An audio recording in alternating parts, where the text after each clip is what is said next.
سما إلى جنة في أعالي سما.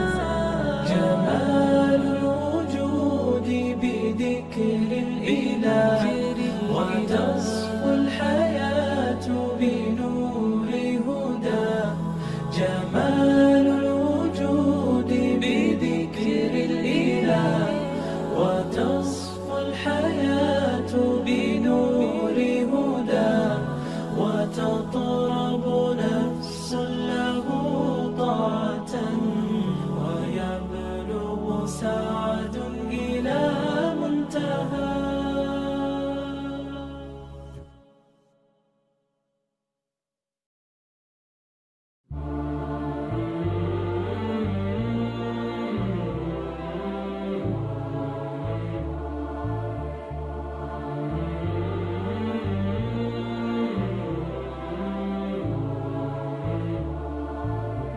يا دعاة رب السماء.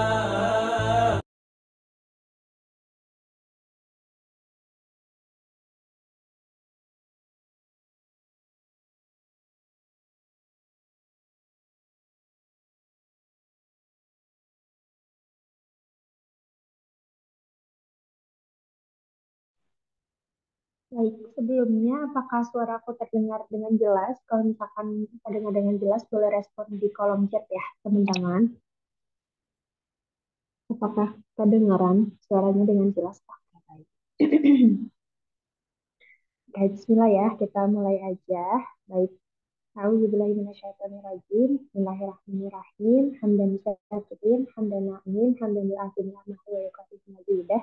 Ya Rabbana lakal hamdu kama yang bagi di jalan wajhal karim wa abdi sultan. Allahumma inni as'aluka ilman nafi'an wa rizqan thayyiban wa amalan mutaqabbalan. Assalamualaikum warahmatullahi wabarakatuh. Selamat malam teman-teman, adik-adik dan teteh-teteh yang saya cintai dimanapun kalian berada. Alhamdulillah, puji dan syukur mari kita panjatkan kepada Allah Subhanahu wa Ta'ala. Serta salam tak lupa kita curahkan untuk Nabi kita Nabi Muhammad Shallallahu Alaihi Wasallam, sehingga kita bisa berkumpul tentunya ya, berlangsungnya sharing online rutin salaman yang alhamdulillah hari ini sudah full ke 17.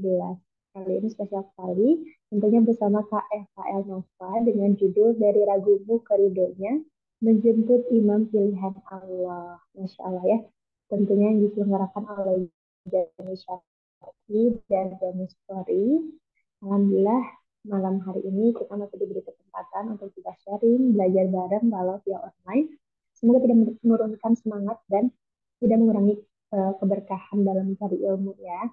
Sebelumnya, tak kenal maka ta'aruf, perkenalkan diri dulu. Perkenalkan, nama aku Hania Sofyan Azhar atau biasa dipanggil TNK. Boleh juga teman-teman perkenalkan diri ya, nama dan juga domisili. Silahkan boleh di kolom chat. Misalkan nih contohnya, aku Ensa dari Bandung. Nah, di sini mungkin ada banyak ya dari wilayahnya macam-macam. Silahkan boleh ditulis aja di kolom chatnya. Misalkan teh, di sini ada siapa? Ada Teh Yulianti dari mana gitu kan, bukan dari Cimahi atau apa, boleh ya, silakan tulis di kolom chat sambil kita kenalan, sambil aku juga menjelaskan sedikit tentang salaman, apa itu salaman gitu ya. Masya Allah nih, Kak Anjala dari Sumedang, Balikpapan, Masya Allah, Bogor, Bandung, Makassar, luar biasa, Bogor, Lampung, Bengkulu, wah Masya Allah, Lombok, wah boleh ya, langsung dilanjutkan aja perkenalannya. Aku mau spill, mungkin di sini banyak udah tahu ya, atau yang rutinan juga, jadi udah tahu apa itu salaman. Tapi buat yang baru pertama kali ikutan, aku mau spill apa sih salaman. Salaman itu disingkat atau singkatannya dari Sahabat Kelola Iman yang diselenggarakan oleh Jami Syar'i. Yang mana Jami Syar'i ini merupakan brand fashion muslimah yang memiliki konsep feminin, minimalis dan menginspirasi wanita muda muslimah agar bangga tampil syar'i. Seperti yang hari ini aku lagi pakai, ini aku pakai tunik dan hijab dari hijab syar'i juga tentunya ya. Nah, tentunya kenapa bikin salaman supaya mendapatkan berbagai ilmu yang relate dengan kehidupan muslimah dari pemateri yang tebal di bidangnya.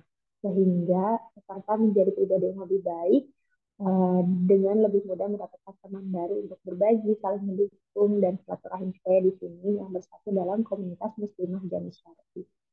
Nah, selain itu, kita juga pengen dengan adanya salaman ini, teman-teman jadi lebih mengenali diri sendiri, lebih memahami kesulitan, sehingga lebih mudah mendapatkan solusi dalam setiap permasalahan hidup.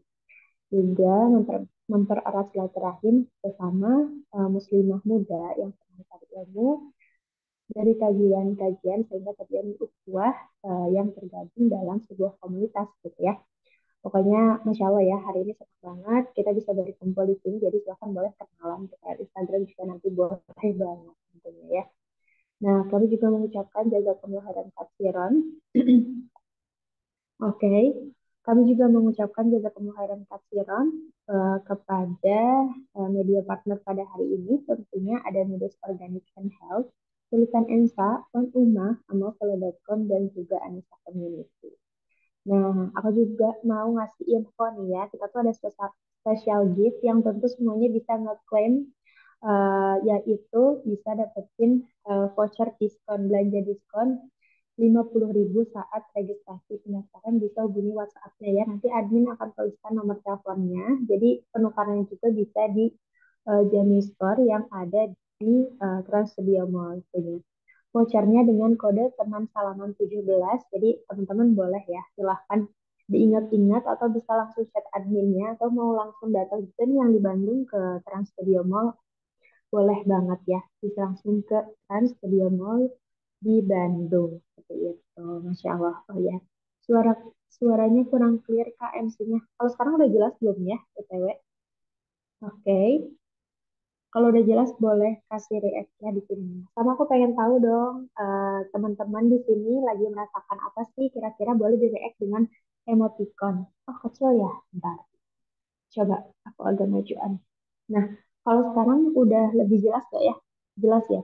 Ini ada yang jelas, ada yang enggak. Berarti mungkin teteh volumenya boleh digedein dari tetehnya ya. Karena di sini mayoritas bilang tadi jelas. Jadi boleh ya dikondisikan.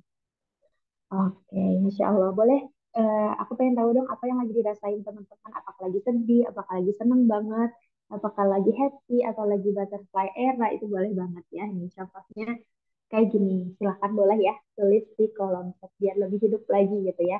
Biar aku nggak ngerasa sendirian ini di sini ya. Dan jika berkenan, oke.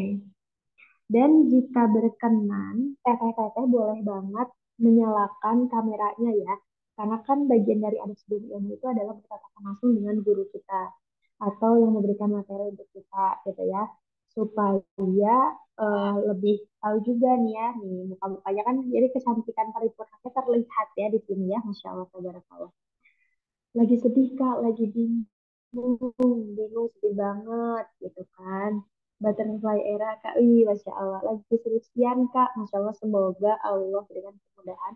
Yang lagi sedih, semoga Allah segera bahagiakan. Alhamdulillah senang, kadarullah lagi bimbang Kak. Wah, pas banget ya hari ini tentunya eh, teman-teman, memang tema yang akan diangkat ya tentang itu gitu ya.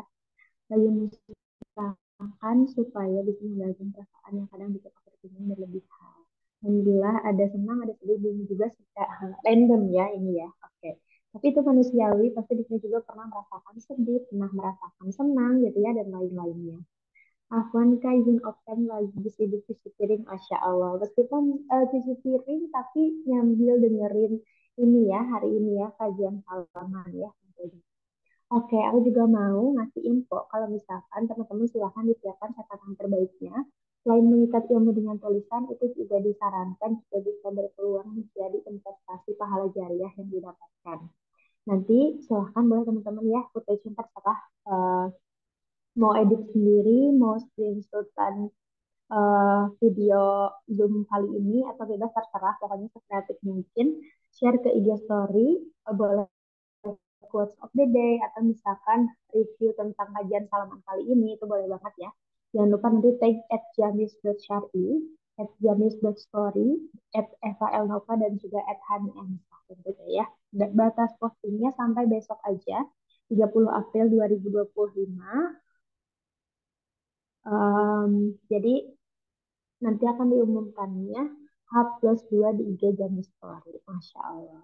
Oke, di tengah-tengah kita juga sudah ada pemateri kita. Di sini pasti udah banyak yang nggak sabar ya tentunya. Insya Allah aku mau share sedikit tentang Kak Eva ini merupakan aktivis, co-founder dari Smart Quraners, dan juga penulis buku yang baru launching beberapa waktu ini. Masya Allah banget, pokoknya Kak Eva ini merupakan influencer muslimah yang kaya akan karya, menginspirasi ya. Dan kita akan sama-sama belajar supaya nantinya kita jadi lebih terarah lagi insya Allah karena judulnya atau tema kali ini adalah dari ragumu ke ridhonya menjemput imam pilihan Allah. Jadi kita akan ngebahas apa aja sih makna dan tujuan ta'aruf yang sebenarnya, tanda-tanda calon imam yang patut diperjuangkan tuh kayak gimana sih, apakah yang mesti dilihat selain profesi dan penampilannya gitu ya. Dan ketika masih ragu, wajar atau ini tuh alarm gitu ya, membedakan ragu karena kurang ilmu versus ragu karena ada refleksnya gitu ya. Dan yang selanjutnya peran istihara dan konsultasi dalam menentukan keputusan. Dan yang terakhir menghindari ta'aruf yang toksik atau gimmick ya. Jadi nanti akan dijelaskan langsung. Untuk itu kita sapa aja langsung ya. Kak Eva-nya. Assalamualaikum Kak Eva. Apa kabar? Waalaikumsalam warahmatullahi wabarakatuh. Teteh Ensa, Masya Allah kita ketemu Masya lagi Allah. nih. Iya, kita ketemu lagi ya. Ketemu. Punten ini lagi benerin hijab. Oh iya, gak apa-apa. Masya Allah. Sehat ya, Eva. Alhamdulillah luar biasa, Allahu Akbar. Oh, Masya Allah, luar Ensa biasa. sehat. Alhamdulillah, aku juga. Alhamdulillah, luar biasa. Allahu Akbar. Oke, tadi kan aku udah testing dulu nih ya, Kak Eva ya, tentang apa nih yang lagi dirasain teman-teman. Katanya ada yang lagi bingung, lagi overthinking, lagi sedih, ada yang butterfly era juga. Pokoknya beragam Ini. lah ya di sini di butterfly era. Itu kayak Kak Eva, bercanda. Aduh, boleh Kalau deh kita mah untuk itu. butterfly eranya udah nikah ya, En? Oh iya, iya, iya. Ini jajan kayak begitu kita dari juga dulu kayak Oh gini. iya, Oh iya, nggak boleh pamer sama jomblo. nggak boleh ya. Aduh, aduh, aduh. Ya, oke. Untuk itu silahkan Kak Eva, kami persilahkan. Oke. Aku juga akan mencatat ilmunya tentunya. Mangga. Oke, Bismillahirrahmanirrahim. Assalamualaikum warahmatullahi wabarakatuh, teman-teman Jami semua. Oke, ini kayaknya tuh aku ngisi di salaman itu udah, kalau nggak salah ya, ini keempat kalau nggak salah ya, udah sering banget, Masya Allah gitu. Dan BTW, aku lagi pakai outfit dari Jamis ini, aku lagi seneng, seneng banget kan, Batwing gitu ya. Ini yang series apa ya? Sama hijabnya juga dari Jamis ya. Jadi kalau aku suka dari Jamis itu produknya dia timeless gitu. Jadi dia sederhana, tetap bisa stylish, tetap bisa menutup aurat dan nggak kemakan FOMO ya model-modelnya. Jadi tidak termakan zaman cenah. Oke, teman-teman, bismillahirrahmanirrahim. Rabbi shrah li sadri wa yassir li amri wahlul 'uqdatam min lisani yafqahu qawli. Rabbana zidna ilma warzuqna fahma. Allahumma la sahla illa ma ja'altahu sahla wa anta taj'alul hasna idza syi'ta sahla. Teman-teman muslimah solihah semua di sini. Mungkin tadi udah sedikit dikenalin ya sama Teh Ensa siapa aku, tapi mungkin nanti aku izin memperkenalkan diri dengan lebih intimate lagi ya, lebih personal lagi. Tapi sebelumnya aku pengen nanya dulu, teman-teman solihah di sini itu uh, rate, nggak nanya ini deh, rate umurnya aja kira-kira berapa? Apakah umur-umur sudah siap menikah? Tapi sebenarnya siap menikah dan dewasa itu nggak dilihat dari umur sih. Gitu, 25, 23. Oh, ada yang 19 tahun sudah belajar ya. Masya Allah. 25 siap. Masya Allah. Aduh, ini jujur ya. Ini tuh sebenarnya gak tahu, aku ngerasa banyak akhwat-akhwat yang sudah siap menikah dan banyak akhwat yang minta tolong sama aku. Tapi aku tuh, apa ya, bingung banget nyari stok Ikhwan. Kayak, Ikhwan ini pada kemana sih? Ini laki-laki soleh ini pada kemana gitu. Setiap aku mengajukan gitu ya, mau nggak gitu, mereka belum ada yang siap. Kayak kemana aja selama ini gitu, kasihan ini para ukti-ukti nungguin gitu kan. Iya, oh rata-rata 20-an ya teman-teman. Berarti ini ada yang Gen Z, ada yang mungkin milenial di atas 97. kelahiran 97? Ada milenial di sini? Atau Gen Z semua? Atau ada anak-anak Sigma Sigma boy yang udah ikutan kajian ini? Oh iya, ternyata kebanyakan Gen Z ya dan milenial ya. Intinya yang udah dewasa ya insya Allah ya udah 20 tahun ke atas. Jadi aku yakin teman-teman di sini insya Allah untuk pembahasan ini teman-teman bisa paham. Insya Allah teman-teman bisa bijak untuk memilih mana yang perlu diambil ilmunya, mana yang enggak. Dan insya Allah semoga ada apa ya, ada ilmu dan kebaikan yang bisa teman-teman dapetin. Oke, aku minta tolong sama operator mungkin izin minta tolong untuk di-share screen PPT-nya. Oke, ini rame banget ya ternyata, Masya Allah. Teh Ensa ini tadi udah ini belum? Ditanyain belum dari mana aja nih? Rame banget soalnya, Masya Allah. Udah, oke, udah banyak banget. Ini tuh ada yang dari Bogor, ada yang dari Oh, iya, Lampung iya. tadi juga. Lampung sama dong ya berarti. Iya, kayak aku. Iya, pokoknya banyak, tapi mayoritas tetap Bandung ya. Masya Allah. Oke. Nah, ini udah di-share screen ya. Oke, teman-teman, Bismillahirrahmanirrahim. Teman-teman, kenalin lagi. Tadi udah sedikit dikenalin sama Teh Hensa.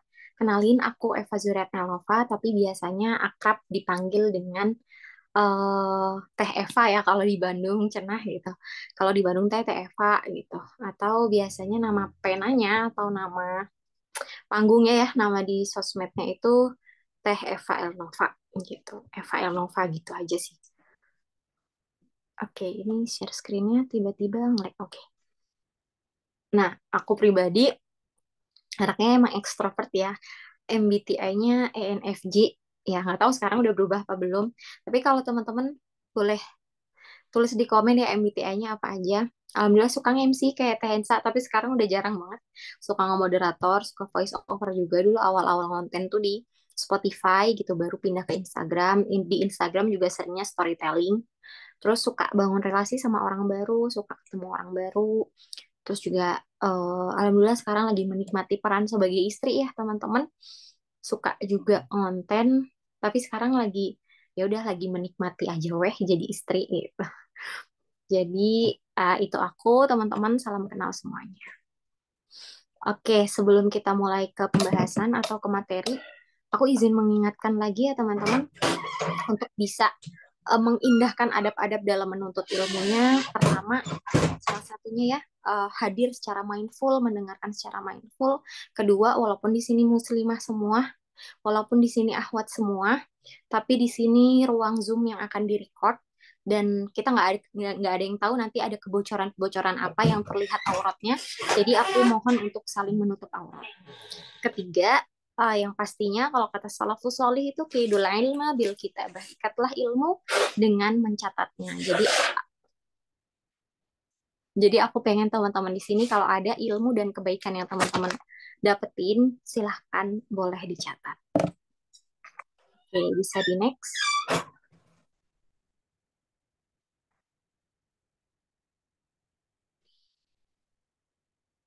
Oke, teman-teman, aku pingin kita sama-sama belajar di sini gimana ya caranya kita tuh bisa menjemput imam pilihan Allah dengan cara yang baik, dengan mental dan keadaan kita yang sudah siap, dengan hal-hal yang nantinya kita tuh nggak cuma pengen dapet nikahnya, tapi juga kita pengen dapet ridhonya Allah, dapet keberkahan dari Allah gitu. Next. Ya, sebelumnya aku mau nanya sama teman-teman di sini. Teman-teman, apakah udah semuanya paham dan tahu apa itu ta'aruf? Mungkin di sini ada yang masih asing sama kata-kata ta'aruf gitu. Tak kenal maka ta'aruf. Mengenal apakah hanya sekedar mengenal dia dari sosmednya, mengenal dia dari LinkedIn-nya, atau mengenal dia dari konten-konten quotes dakwahnya gitu. Atau apa gitu. Ada yang sudah paham apa itu ta'aruf, teman-teman? Atau ta'aruf itu ya bisa juga dengan pacaran, Kak. Karena kan buat saling kenal lebih dekat, lebih dalam gitu. Apakah iya ta'aruf itu sama hal ya dengan pacaran? Mencari sosok kepribadian orang, cenah. Kepribadian orang mah nggak usah lewat ta'aruf, kalau gitu lewat MBTI. Belum terlalu paham. Nih, aku pengen nanya lagi ke teman-teman. Setuju nggak teman-teman kalau ta'aruf itu sama aja dengan pacaran? Bisa tulis di kolom. Beda. Enggak, harusnya enggak. Oke. Enggak. Kenapa enggak? Kan sama-sama saling kenal nih. Deket, PDKT, terus kayaknya cocok nih. Coba deh pacaran dulu. Kalau lanjut bisa cocok ke depannya, bisa deh serius buat nikah. Kan aku pacaran untuk menikah. Gimana tuh? Oke, tentunya beda ya teman-teman, antara ta'aruf dan pacaran. Ta'aruf itu ada langkah-langkahnya, ada tahap-tahapannya, ada aturan-aturannya, ada batasan-batasannya. Sedangkan pacaran ya udah kita mendahulukan rasa, rasa suka, terus kayak ya udah buta gitu. Makanya kenapa banyak orang yang akhirnya pacaran terus menikah terjebak dengan toxic relationship karena dia mendahulukan perasaannya dulu. Ketika pacaran itu kan kita udah ada rasa tertarik tuh, udah ada rasa suka, rasa apa ya, kayak ya udahlah udah suka sama dia gitu. Terus pas udah pacaran ditembak dan sebagainya, kita jadi buta gitu, kita ngerasa dia satu-satunya gitu. Padahal sebenarnya ya perilaku-perilaku dia, perbuatan-perbuatan dia itu banyak yang nggak baiknya gitu, banyak hal-hal yang akhirnya buat kita jadi rugi gitu. Bahkan sampai merenggut harga diri seorang perempuan, naudzubillah gitu.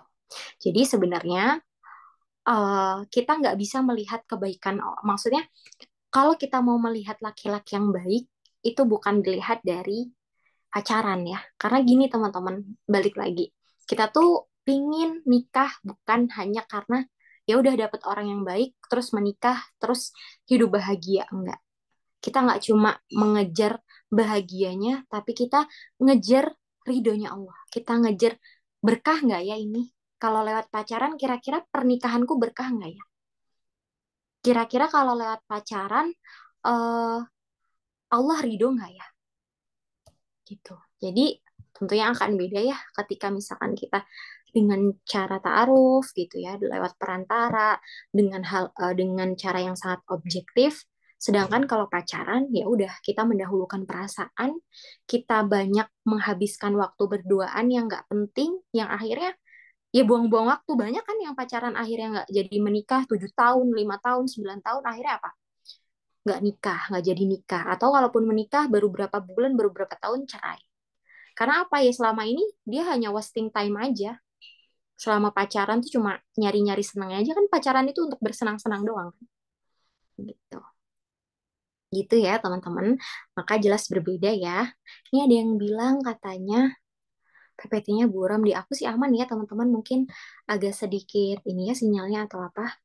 Mungkin bisa di next operator. Ya. Teman-teman, aku pengen nanya di sini, ada yang masih takut untuk menikah? Marriage is scary.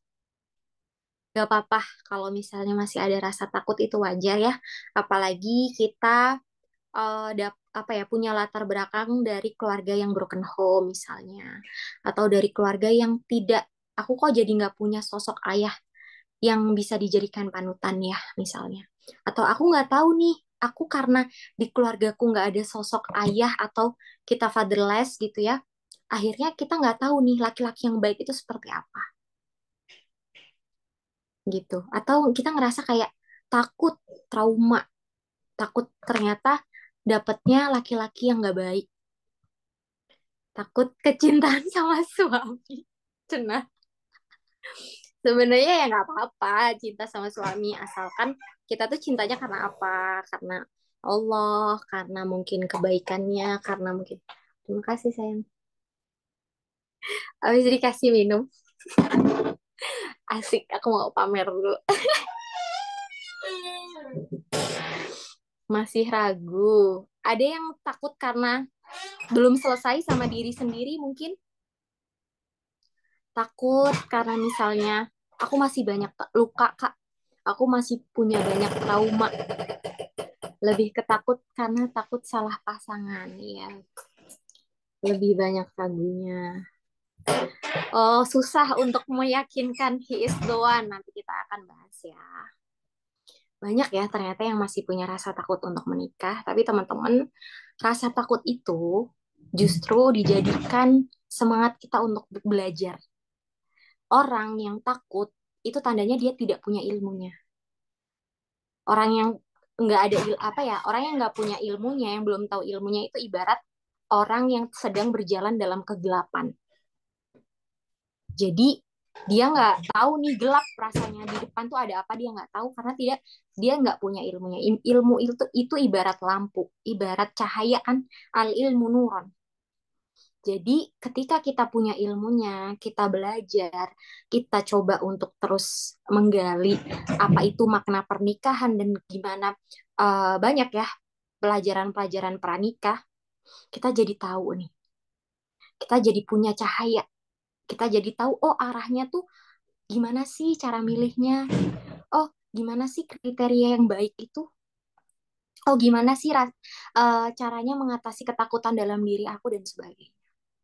Itu ketika kita sudah punya ilmunya teman-teman, maka pastikan ya kita belajar dulu gitu, kita mempersiapkan diri dulu karena sebenarnya yang buat kita takut kita belum siap berarti gitu ya teman-teman.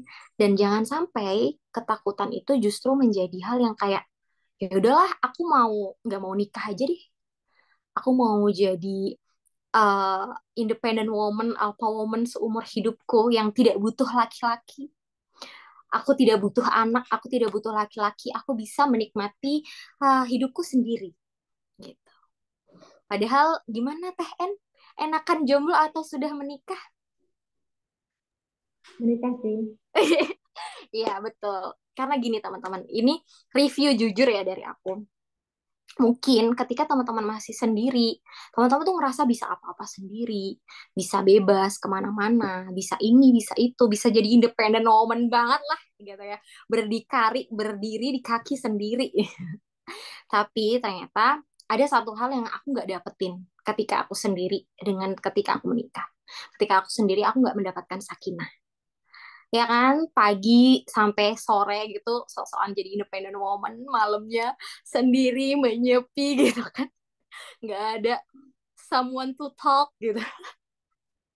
Ya, jadi benar kata Allah, janji Allah ketika menikah itu Allah akan memberikan sakinah, Allah akan memberikan ketenangan, Allah akan memberikan mawadah warahmah, itu benar teman-teman. Apalagi kalau kita menjemputnya dengan cara-cara yang baik. Maka teman-teman ya jangan sampai kita jadi orang yang justru mengingkari sunnahnya Rasul. Karena nikah itu sunnahnya Rasul. Qala alaihi salatu wassalam, an nikahu sunnati faman raghiba an sunnati falaysa minni. Nikah itu adalah sunnahku. Maka barang siapa yang tidak suka dengan sunnahku, itu bukanlah dari golonganku. Jadi ketika teman-teman sakit hati sama mungkin ayahnya teman-teman, sama mungkin orang laki-laki di rumah teman-teman, atau siapapun itu yang pernah nyakiti teman-teman, jangan sekali-kali salahkan nikahnya. Kan banyak ya sekarang kasus-kasus KDRT, kasus-kasus perselingkuhan, dan segala macam yang di blow up di sosial media gitu ya. Kita jadi takut. Aduh, jadi takut nikah deh, jadi takut ini, jadi takut itu, takut salah pilih pasangan. Tapi sebenarnya ya jangan sampai hal itu malah justru membuat kita jadi menyalahkan pernikahannya. Karena mungkin bisa jadi hal itu terjadi ya selain atas takdir Allah ya, ya kita nggak tahu ada yang belum selesai dari diri mereka ketika memutuskan menikah. Dan pentingnya memilih dan selektif dalam memilih pasangan gitu. Next.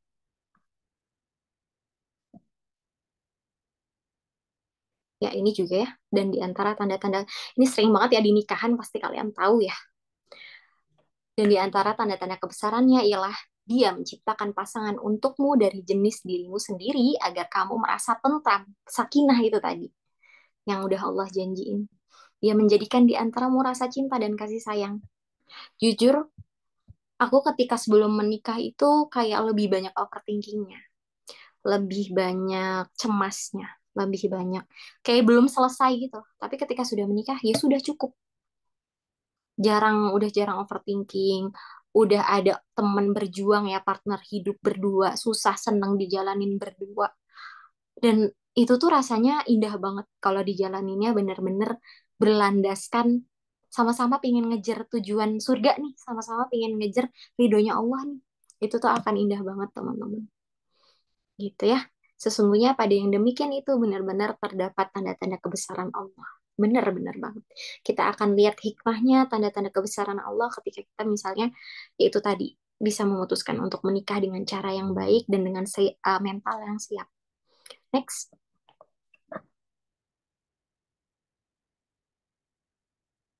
Ya, aku pengen ngasih tahu dulu ke teman-teman, kira-kira teman-teman ada di posisi mana, dan ini juga bisa untuk menilai pasangan juga ya. Jadi hukum-hukum menikah dalam Islam itu ada tahapannya teman-teman, ada tingkatannya. Ada yang dia itu udah wajib, ada yang dia udah sunnah, ada yang dia sudah mubah, ada yang makruh bahkan yang haram. Wajib itu kalau dia udah secara finansial udah mapan, udah pekerjaannya bagus, masa depannya terjamin, fisiknya juga masih oke gitu ya, umurnya sudah sangat memadai, dan dia juga takutnya kalau lama kelamaan jomblo, yang ada dia melakukan perbuatan dosa gitu. Itu udah wajib buat dia gitu. Jadi teman-teman di sini yang kira-kira tadi kayak gitu ya wajib lah untuk menikah gitu. Sunnah itu ketika dia udah mampu secara finansial dan fisiknya juga masih umur dari usia dan fisiknya masih sangat muda ya, sangat produktif. Tapi dia ngerasa kayak ya udah kalau gue nggak nikah juga gue masih bisa ngejaga diri. Tapi alangkah lebih baiknya jika menikah. Itu juga nggak apa-apa, itu dapatnya sunnah gitu. Yang ketiga makro. Yang makro itu yang nggak punya penghasilan, nggak mampu untuk memenuhi secara kebutuhan batinnya, tapi dia takut untuk terjerumus zina. Nah, itu sebenarnya belum dianjurkan ya teman-teman, kalau bisa ya setidaknya ada penghasilan dulu walaupun mungkin belum mapan gitu ya. Haram itu apa? Ketika dia belum siap segalanya, siap mental belum, siap finansial belum, ilmunya juga belum gitu dan sebagainya.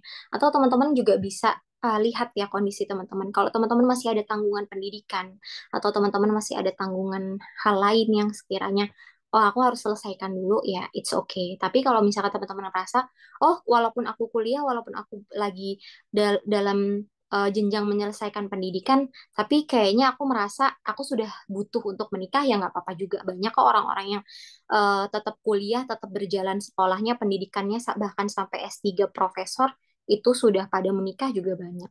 Gitu karena mungkin dia merasa ada support system, ada partner yang saling apa namanya mendukung gitu. Contohnya kayak siapa, kayak Zafira Akila itu dia menikah 20 tahun.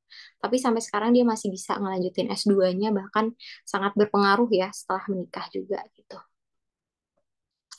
Oke, next. Ya. Nih, tadi ya banyak yang bingung karena takut, takut sama dirinya sendiri belum selesai dan sebagainya. Tapi pingin mempersiapkan diri, tapi bingung nih dari mana. Ada yang kayak gitu teman-teman. Aku pengen siap untuk menikah, tapi aku nggak tahu harus mulai dari mana. Aku masih takut sama diri aku sendiri. Ada yang kayak gitu? Ada nggak? Aduh, ada fokus ada. Oke, next. Ya, aku pengen kasih tahu ya tipsnya. Yang pertama, ini sangat menurut aku sangat penting ya. Coba untuk selesai sama diri sendiri dulu. Aku tahu banget teman-teman di sini pasti dari latar belakang keluarga yang berbeda-beda. Masa kecil yang berbeda-beda. Sampai saat ini kita tumbuh dewasa itu mungkin dengan ujian yang beda-beda, ya kan? Aku tahu banget. Dan sebenarnya ketika kita mau menikah, itu pasti ada hal-hal dari masa lalu kita yang pasti akan terungkit nantinya. Luka-luka batin kita itu pasti akan terbuka. Nah, makanya gimana caranya? Kita tuh selesai dulu sama itu. Kita selesai dulu sama diri kita sendiri. Karena pernikahan itu bukan tempat nyelesain masalah. Tapi nikah itu tandanya kita siap untuk menambah tanggung jawab baru dalam hidup. Tanggung jawab jadi istri, tanggung jawab jadi ibu, tanggung jawab dari jadi anggota masyarakat. Kalau kita menikah dengan membawa luka pengasuhan yang masih belum sembuh, nanti jadinya itu tadi, hal-hal kayak KDRT, konflik-konflik rumah tangga itu sangat mungkin terjadi, teman-teman. Nanti yang jadi korban siapa? Pasangan kita atau bahkan anak-anak kita. Kita nggak mau kan? Maka teman-teman, bukan berarti ketika kita punya rasa sakit, kita salahkan pernikahannya. Kita salahkan, ya udahlah, daripada gue ini, ya udah mending gak usah nikah atau apalah. Tapi coba untuk perbaiki, coba untuk sembuhkan dulu, coba untuk apa ya, ya sembuhin dulu diri sendiri, gitu ya teman-teman. Aku tahu ini nggak mudah, tapi aku percaya kita bisa selesai dengan diri sendiri. Selesaiin trauma dan luka masa lalu itu, aku tahu ini nggak mudah, tapi kita juga nggak mau jadi pasangan atau jadi orang tua yang justru meneruskan luka-luka pengasuhan itu ke anak-anak kita. Kalau misalnya teman-teman dirasa butuh, aku butuh treatment lebih nih gitu, ya udah coba minta bantuan ke yang lebih ahli gitu ya. Misalnya datang ke psikolog, datang ke psikiater dan sebagainya. Itu nggak apa-apa, nggak apa-apa banget. Maka penting untuk kita selesai dengan diri, kita kenal sama diri kita, apa yang jadi luka, apa yang jadi hal yang buat kita bahagia apa sih, hal yang buat kita bikin sedih itu apa sih, gitu. Dan pastinya hal ini nggak akan selesai kalau kita nggak memaafkan diri kita. Aku pernah belajar tentang forgiveness terapi, terapi memaafkan. Kalau biasanya ya di depth terapis atau di kajian-kajian terapis gitu ya, hipnoterapi atau kalau misalkan ke psikolog juga, pasti hal pertama yang biasanya di apa ya, di suruh dilakuin itu adalah maafkan. Maafkanlah masa lalumu, maafkanlah orang-orang yang pernah menyakitimu, maafkanlah dirimu. Karena teman-teman, memaafkan itu sebenarnya gerbang pintu dari kita bisa sembuh. Mungkin aku dulu belum bisa terima masa lalu aku belum bisa terima gimana orang tuaku menyikapi aku. Tapi lama-lama aku berasa bahwa kayaknya akan terus ngerasa nggak enak nih di hati. Aku memaafkan bukan karena dia, tapi aku memaafkan karena aku pingin diri aku itu lega. Maafkan itu bisa kayak air ya yang disiram ke hal yang kotor gitu. Itu itu keutamaan memaafkan. Jadi coba maafin diri kita, maafin orang-orang yang pernah nyakitin kita supaya apa? Supaya kita bisa ikhlas, supaya kita bisa damai sehingga kalau hal itu terkuak kembali rasa sakitnya, kita tuh jadi sadar. Oh iya, mungkin ini sebab traumaku dulu. Tapi nggak apa-apa, pelan-pelan diobatin. Gitu ya teman-teman. Jadi selesai dulu sama diri sendiri, teman-teman boleh ke psikolog kalau misalnya merasa udah mengganggu hidup banget. Atau kalau aku biasanya kalau lagi kayak stress out banget, aku journaling, nulis. Nulis itu ngerilis emosi banget. Nulis, dear diary lah, terserah lah, curhat. Atau misalnya teman-teman ngobrol sama Allah atau ngobrol sama orang yang emang bisa dipercaya. Itu nggak apa-apa banget. Next. Tapi sebenarnya ada juga kok banyak kasus pernikahan yang setelah menikah malah justru pasangannya itu menjadi healing, jadi penyembuh luka batinnya. Contohnya aku punya guru ya namanya Teh Febrianti Almira, Teh Pepeo. Beliau sama suaminya bikin buku judulnya Mengobati Luka Pengasuhan ya kalau nggak salah. Nah, itu Teh Pepeo punya masa lalu yang apa ya, menyakitkan ya, cukup menyakitkan bertemu dengan suaminya yang berasal dari keluarga cemara ya. Jadi suaminya ini kayak membuat Teh Pepeo itu jadi bisa sembuh sama luka masa lalunya.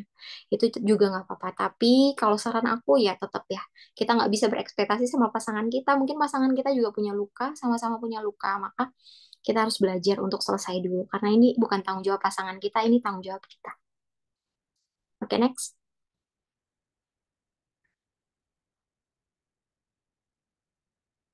Ya, kedua pasti ya memperbaiki diri. Tandanya kalau seorang perempuan udah mulai improvisasi dirinya, mau perbaiki dirinya, berarti dia tandanya pengen menikah. Biasanya kayak gitu katanya ya.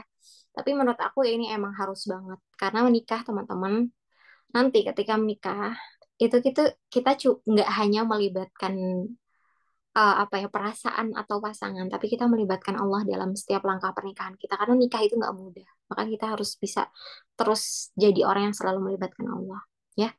Karena pernikahan bukan hal yang mudah dijalani, kita perlu banyak nurunin ego dan meningkatkan kualitas ibadah supaya nanti ketika sudah menikah kita nggak mudah mendahulukan ego kita, mendahulukan hawa nafsu kita.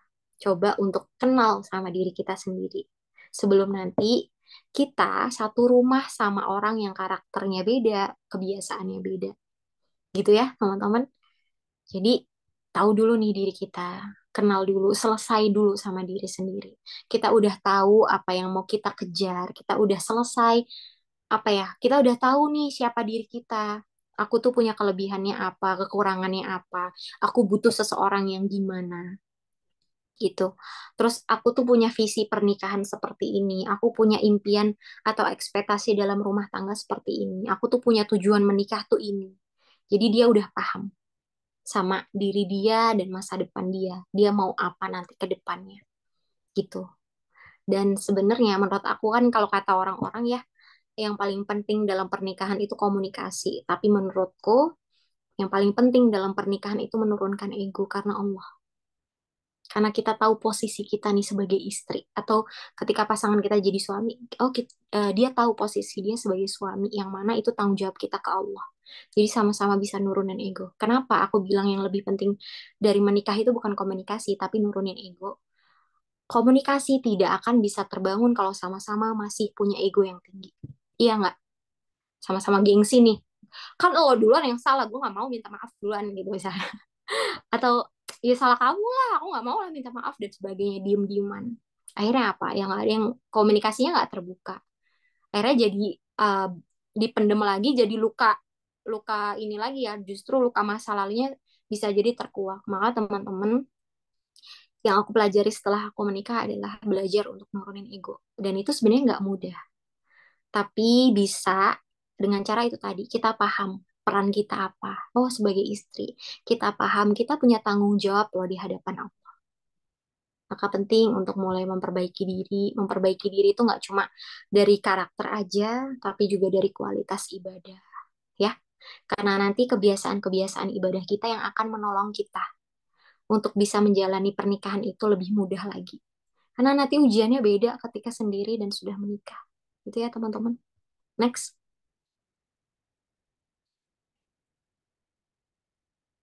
Ya, mulailah membuka diri dengan membangun relasi. Menurut aku, pernikahan itu kayak teamwork, teman-teman. Suami itu leadernya, pemimpinnya. Nah, kita itu ya manajernya lah atau wakilnya gitu ya. Jadi butuh banyak diskusi, butuh banyak musyawarah, butuh banyak penentuan bijak, kerjasama dan lainnya untuk mencapai tujuan bersama. Apa sih tujuan bersamanya? Ya sama-sama punya visi untuk membawa rumah tangga ini sampai ke surganya Allah gitu kan. Kita sama-sama punya visi untuk gimana caranya aku sama kamu berpasangan lagi di surganya Allah di akhirat nanti. Maka kalau aku boleh saranin, coba untuk bangun relasi. Ya mungkin yang lagi kuliah coba untuk berani untuk ikut organisasi gitu ya. Sebenarnya organisasi itu selain melatih soft skill juga membangun karakter ya, untuk gimana caranya bisa menerima pendapat orang lain yang berbeda, gimana caranya kita bisa musyawarah untuk menentukan kesepakatan bersama dan sebagainya gitu. Dan nanti kita jadi tahu nih, oh ciri-ciri suami yang koam atau suami yang leadershipnya bagus itu gimana. Karena penting ya untuk kita pilih laki-laki yang dia sudah koam. Koam itu apa? Dia tahu tanggung jawabnya sebagai seorang suami. Suami itu provider, suami itu pemimpin, suami itu penanggung jawab, suami itu yang melindungi dan mengayomi kita, dan ya pokoknya dia tahulah peran dan tanggung jawabnya dia sebagai suami itu apa. Dan dia melaksanakannya dengan baik. Itu koam. Dan kita harus tahu. Tuh. Kadang banyak perempuan yang nggak bisa bedain laki-laki yang baik, yang buruk itu seperti apa. Karena dia lihat laki-laki ya udah yang kayak gitu gitu, yang ngasih perhatian, yang ngasih coklat, yang ngasih ini, yang ngasih itu.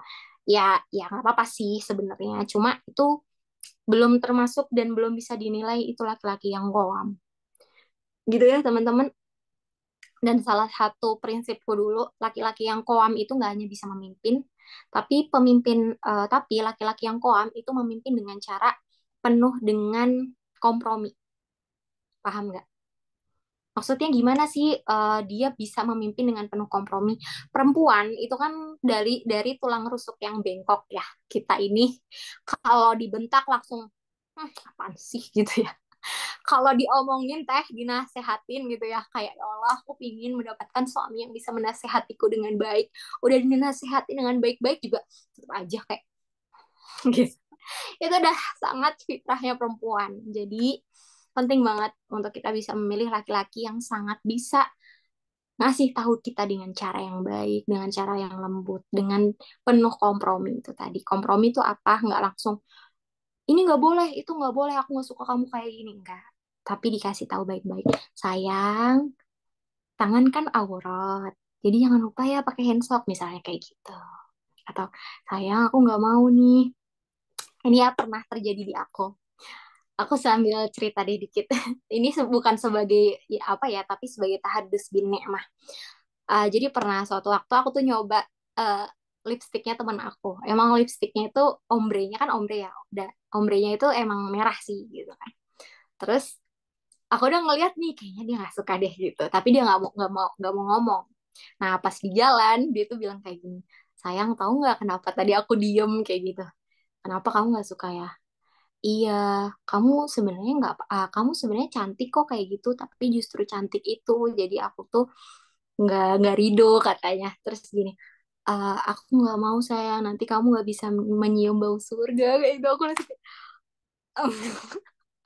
kayak, kan maksud maksud dia nggak bisa menyium bau surga itu terlalu berlebihan ya, tabarruj gitu. Aku nggak mau nanti kamu nggak bisa nyium bau surga, kan kita pengen sama-sama di surga. Nah itu contoh dari gimana laki-laki itu koamnya atau leadershipnya bagus. Jadi dia bisa apa ya mengasih tahu kita tuh dengan penuh kompromi. Jadi sehingga kita tuh bisa mau taat gitu ya.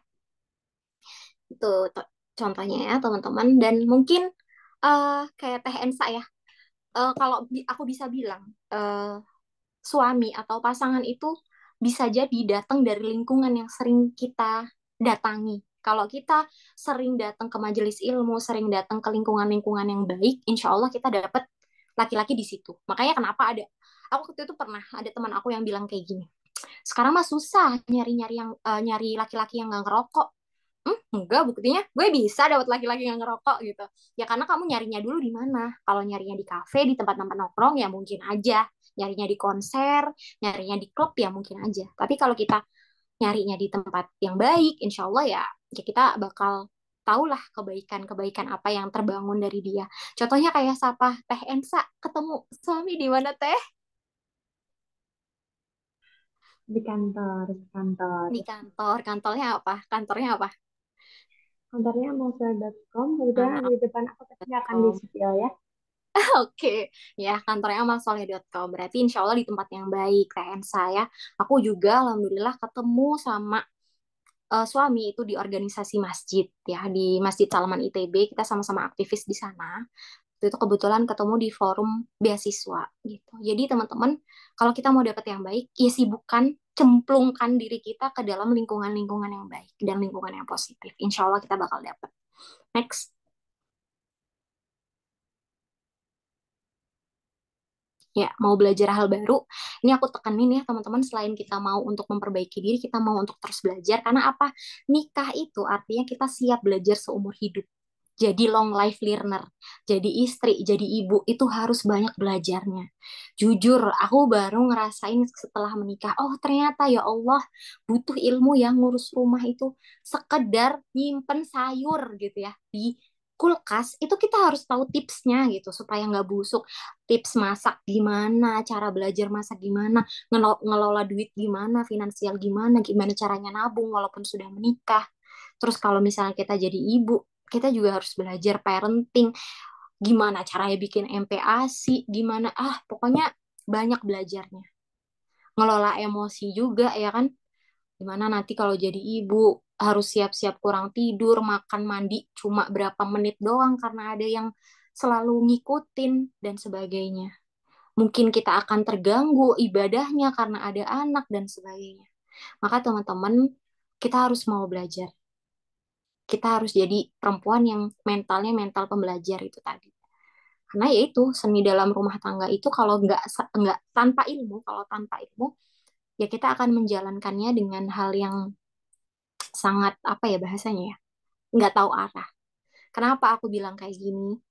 Karena teman-teman, peran kita nanti setelah menikah jadi istri, jadi ibu itu akan dipertanggungjawabkan di hadapan Allah. Maka itu semua butuh ilmu. Kita butuh belajar supaya gimana nih kita bertanggung jawab di hadapan Allah nanti sudah semaksimal mungkin. Gitu ya, teman-teman. Oke, next. Ya, nih ya tentunya ya. Coba untuk terus berdoa. Aku sekarang menikah di umur 25, tapi aku sudah mendoakan jodohku dari umur 20 tahun. Jadi lumayan lama ya PO-nya gitu. Jadi teman-teman silahkan jangan ngerasa kayak ya udah weh aku tawakal aja, tawakal tuh Allah, pasrah-pasrah aja tapi nggak ikhtiar lewat doa gitu. Penting untuk kita sadari bahwa Allah itu sangat-sangat mengabulkan doa kita. Kita harus berprasangka baik sama Allah. Maka doa sama Allah dengan menyerahkan diri, berprasangka baik, terus kita buat kriteria kita, doa aja sama Allah curhat. Aku kadang waktu itu bener-bener curhat, ya Allah aku pengen yang kayak gini, pengen yang kayak gini. Tulis aja terserah mau yang sulit digapai pun nggak apa-apa, seenggaknya nanti kalaupun dapet ya tipis-tipis lah, mirip-mirip dikit 11-12 gitu ya.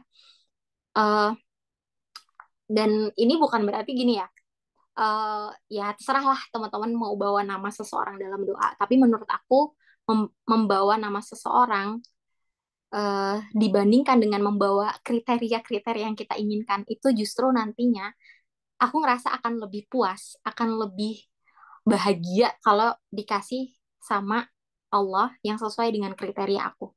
Gitu. Kalau kita mendoakan nama seseorang kan kita nggak tahu ya. Setelah menikah, kebaikannya apa aja, keburukannya apa aja, kita nggak ada yang tahu. Kita cuma lihat casingnya aja mungkin karena kagum, karena apa.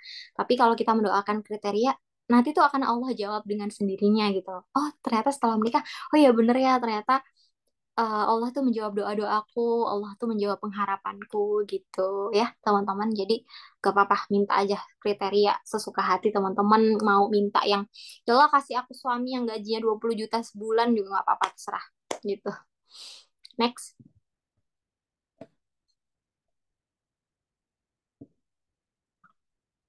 Ya, tadi ya ada yang sudah bertanya-tanya gimana sih caranya buat tahu kalau he's the one yang Allah pilihkan. Dia adalah laki-laki yang tepat untukku. Oke, next. Ini ada yang aku mau nanya dulu deh. Ini ngantuk nggak pada? Ngantuk nggak? Kira-kira udah pada ngantuk belum? Nah, aman. Oke, kalau aman kita lanjut ya. Oke, pertama pastinya kita harus punya kriteria ya itu tadi. Karena kriteria itu sebenarnya jadi boundaries, jadi batasan kita untuk selektif memilih calon pasangan. Dan aku tekankan, laki-laki yang baik akan datang atau didatangkan sama Allah dengan cara yang baik. Kalau dia benar-benar baik, dia nggak mungkin menjatuhkan marwah kita, menjatuhkan harga diri kita dengan ngajak pacaran, PDKT, atau hubungan tanpa status, atau ya hal-hal nggak penting lainnya lah. Dia pasti akan sangat menjaga harga diri kita, gitu. Jadi, kalau kamu mau lihat dia kira-kira baik atau enggak, lihatlah bagaimana dia memperlakukan eh, perempuan asing di sekitarnya, dan lihatlah bagaimana dia memperlakukan ibu dan saudara perempuannya.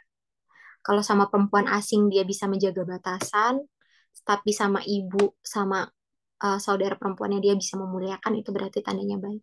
Bukan berarti ketika dia baik sama semua perempuan berarti dia baik, enggak gitu ya. Dia friendly, dia humble gitu ya. Coba dipertimbangkan aja kalau gitu ya, Ensa. Contohnya ya. Contohnya Tete Ensa cenah ya. Dan itu alhamdulillah ya sebuah nikmat ya ketika kita mendapatkan laki-laki yang terjaga. Itu tuh jadi wih, nggak cuma apa ya? Nggak cuma dapat keberkahannya tapi kita ngerasa kayak hey, I am the only one gitu. Gitu ya, teman-teman. Gitu, next. Ya, yang kedua tadi ya sempat aku singgung tentang ta'aruf. Sebisa mungkin gunakan ta'aruf sebagai cara terbaik. Kalaupun dia dan kamu sudah saling mengenal, tetap aja gimana caranya harus ada perantara. Gimana caranya dia mengajukan ke kamu itu lewat wali misalnya, mengajukan ke kamu itu dengan cara yang baik gitu ya. Tetap ya harus dengan cara-cara yang baik, bukan cara-cara yang kayak balas-balas story terus bilang eh, kriteria idamanmu seperti apa, aku ingin memantaskan diri, kayak gitu ya, harus ke wali gitu atau ke perantara gitu. Karena kenapa aku bilang ta'aruf itu jalan terbaik, yaitu itu adalah thoriqoh atau jalan yang Allah sediakan ya. Pasti kita harus percaya kalau Allah memberikan kalau Allah memberikan sebuah solusi itu berarti udah jalan yang terbaik gitu. Dan uh, aku membuktikan apa ya? Kalau aku lihat juga dari sekitarku dan aku juga membuktikan sendiri, ta'aruf orang yang melakukan pernikahan lewat proses ta'aruf sama yang enggak, maksudnya enggak itu dalam konteks kenal secara langsung pacaran gitu misalnya, itu akan sangat beda secara penilaiannya. Orang yang pacaran itu tadi dia nggak objektif, dia jadi buta sama cinta, kayak aku yakin kok dia bakal berubah, tapi dia tuh sayang banget loh sama aku walaupun kayak gini kayak gini. Kadang kan orang kalau udah kecintaan banget kayak gitu ya. Nah, sedangkan kalau ta'aruf kita bisa lebih objektif. Oh oke, dia orangnya gimana sih? Aku pengen tahu deh gitu. Jadi orangnya itu gimana, kelebihannya apa, latar belakang keluarganya apa, dia di lingkungannya itu gimana. Kita kita jadi lebih bisa objektif ngelihat orang. Oh, oke, ternyata dia ada suatu hal yang ternyata nggak bisa aku toleransi nih perbuatannya. Jadi kayaknya enggak deh, nggak lanjut. Nah, itu bisa dengan mudah. Sedangkan kalau kita udah pacaran, itu akan sulit banget ngelepasnya. Kalau ada sesuatu hal yang dirasa kayaknya dia nggak bisa deh aku jadiin suami, tapi udah terlanjur sayang, tapi udah terlanjur 3 tahun nih hubungan. Jadi gitu ya teman-teman, enaknya ta'aruf itu kayak gitu, kita bisa kayak oh nggak sesuai nih, cut off gitu. Selain itu bukan hanya mengejar pernikahannya tapi juga keberkahannya itu ya teman-teman. Next. Ya, nih ya teman-teman, aku pengen ngingetin lagi ke akhwat di sini semua, tidak semua yang hafiz Quran, yang kontennya itu quote-quote Islami, yang penampilannya itu berjenggot dan berjubah seperti Walid, itu tandanya dia laki-laki yang baik dan paham agama. Jadi kita harus jadi perempuan yang tahu dulu nih. Aku selalu percaya perempuan yang sudah tahu ilmunya, yang dia disibukkan dengan ilmu, yang dia sudah terbina dengan dirinya sendiri gitu ya, itu pasti bisa kok membedakan mana laki-laki yang baik, mana yang enggak, mana yang cuma modus dengan tampilannya yang paham agama, mana yang enggak. Insya Allah kita bisa bedain kok gitu. Mana yang dikit-dikit hai uhti semangat hijrahnya, jangan lupa tahajudnya, mana yang menjaga dirinya dengan baik gitu ya teman-teman. Jadi teman-teman harus tahu dulu gitu laki-laki yang red flag tuh gimana sih gitu. Karena nggak semua laki-laki paham agama itu laki-laki yang soleh. Dia mungkin paham, tapi dia nggak ngamalin. Dia nggak mengimplementasikannya. Dia nggak berusaha. Dia sekadar menjadikan agama itu sebagai umpan, teman-teman. Sebagai umpan bahwa, ih, lihat nih gue, gitu. Lihat nih gue cowok idaman nih. Gitu. Nggak ya, nggak gitu ya, teman-teman. Jadi, silahkan teman-teman bisa kok, insya Allah, kalau misalkan kita... Sebenarnya perempuan itu sebenarnya kalau ini tuh bisa sih bedain menurut aku ya. Gitu. Nah, mungkin teman-teman, eh, aku mau sedikit ngasih tahu juga ya. Mungkin ta'aruf itu juga bisa bantu ya. Mana dia laki-laki yang benar-benar paham agama, mana yang enggak. Karena gini teman-teman, mungkin dari luar nih kita melihat dia itu adalah orang yang sangat paham agama. Dia soft spoken gitu ya. Dia laki-laki yang sangat diidam-idamkan. Tapi ternyata setelah kita telisiki lebih jauh, oh ternyata dia suka tantrum nih, suka main pukul nih, suka patriarki nih gitu misalnya. Atau misalkan dia ternyata ya di sosmednya doang yang bagus, tapi ternyata dia aslinya malas, nggak bertanggung jawab gitu ya, dan sebagainya. Atau kita juga bisa untuk kalau dari ta'aruf ya, kita bisa menyelidiki. Sekarang kan kita nggak tahu ya laki-laki yang bener mana yang enggak.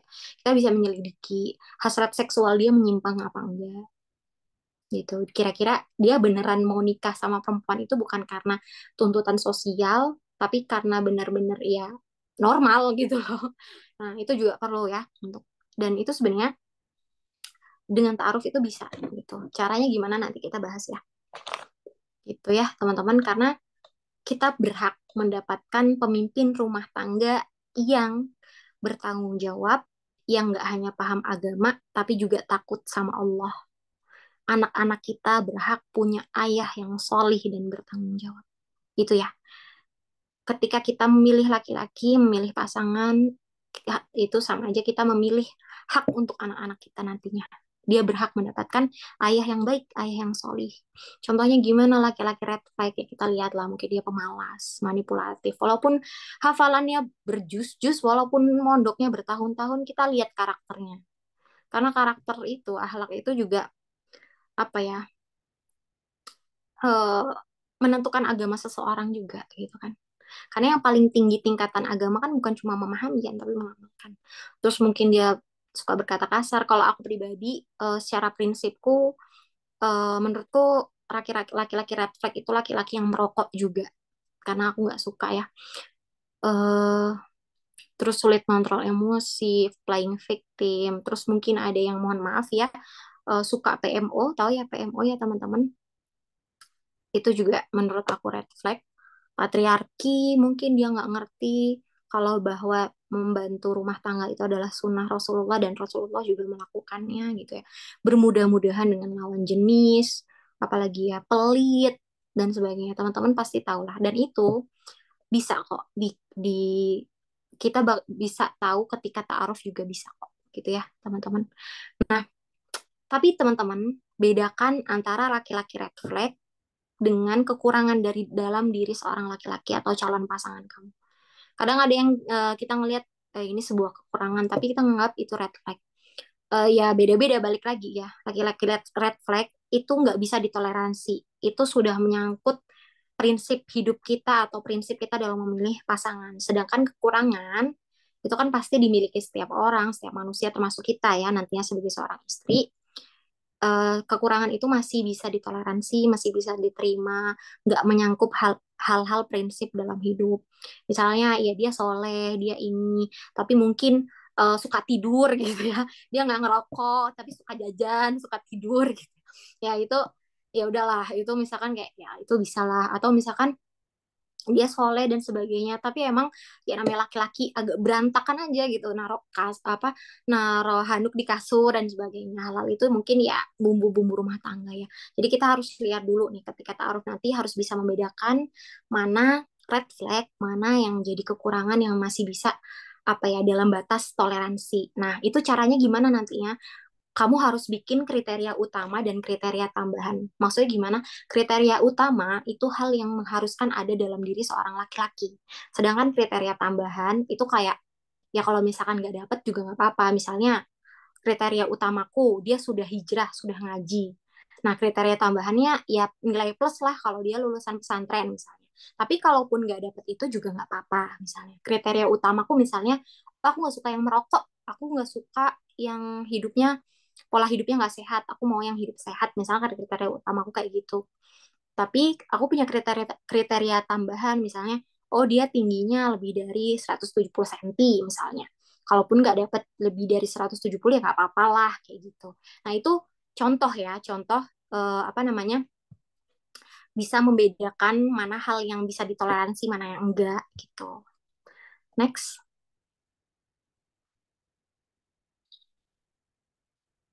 Ya, yang keempat, pasti ini ya, walaupun mungkin kita nggak lewat jalur pacaran, tapi I think ketertarikan itu penting. Supaya apa? Ya kita kan mau seumur hidup bro sama dia gitu. Kalau dari awal aja kita ngerasa nggak ada rasa tertarik, ya ya gimana gitu. Menurut aku penting ya. Makanya kalau misalkan nanti ada seorang laki-laki mengajukan diri ke teman-teman, tapi teman-teman merasa, ih tapi aku nggak suka, aku ngerasa nggak ada daya tarik nih ke dia, ya udah nggak apa-apa gitu, nggak apa-apa untuk menolak gitu ya. Karena menurut aku agama itu ya kalau bahasanya ya, agama itu kan di akhir ya, setelah fisik, harta, nasab, dan agama. Karena apa? Takutnya kalau agama didahulukan, terus kita memilih agamanya duluan, sedangkan hal-hal lain kita nggak melihat, takutnya kita justru ya itu tadi, malah nggak ikhlas menjalankan pernikahannya. Jadi gitu ya teman-teman. Coba untuk lihat dulu, kira-kira kita ada ketertarikan nggak untuk mengenal dia lebih dekat. Walaupun mungkin belum kenal nih, tapi pas dikasih tahu kamu mau nggak kenal sama ini, kamu mau nggak proses sama dia gitu. Kita ngerasa kayak, oh ya Bismillah deh, aku mau deh gitu. Itu ya, itu fitrah. Karena apa? Itu akan menurunkan sakinah itu nanti. Kita kan tiap hari bakal ketemu terus sama pasangan kita gitu ya. Jadi nggak apa-apa gitu ya teman-teman. Ya nggak harus yang ganteng-ganteng banget kayak Cak Nu, enggak. Tapi seenggaknya kita tuh punya kecondongan. Ngerti ya? Paham nggak sih sampai saat ini? Kan beda ya orang-orang tuh gimana. Kadang Allah tiba-tiba menurunkan kecondongan aja. Kayak, ya oke, aku mau proses sama dia. Walaupun mungkin sebelumnya kita nggak suka gitu. Next. Ya, ini ya. Tadi dia laki-laki yang sekufu. Itu juga penting. Selama proses, kita tahu dia orang baik dan gak ada alasan syar'i untuk menolak. Juga kita lihat dia setara ya, sekufu secara mungkin pendidikan, secara mungkin keluarga, terus juga value hidup. Value hidup tuh ya menurut aku penting banget untuk bisa sekufu ya, kayak gimana kita cara memandang hidup, kira-kira sama apa enggak. Karena itu yang akan nantinya meminimalisir konflik dalam pernikahan. Secara harta, nasab, dan agama, kira-kira dia sekufu enggak gitu. Terserah teman-teman mau nikah sama beda manhaj, beda madhab, nggak apa-apa. Kalau misalnya teman-teman mau untuk bertoleransi. Tapi kalau aku pribadi, aku mengutamakan yang satu pandangan secara manhaj atau pemikiran ya, atau pandangan madhabnya gitu. Karena ya itu bisa yang meminimalisir masalah perdebatan dalam rumah tangga aja sebenarnya ya. Dan caranya gimana supaya kita tahu dia laki-laki yang baik, dia laki-laki yang nggak red flag, itu nanti next habis ini.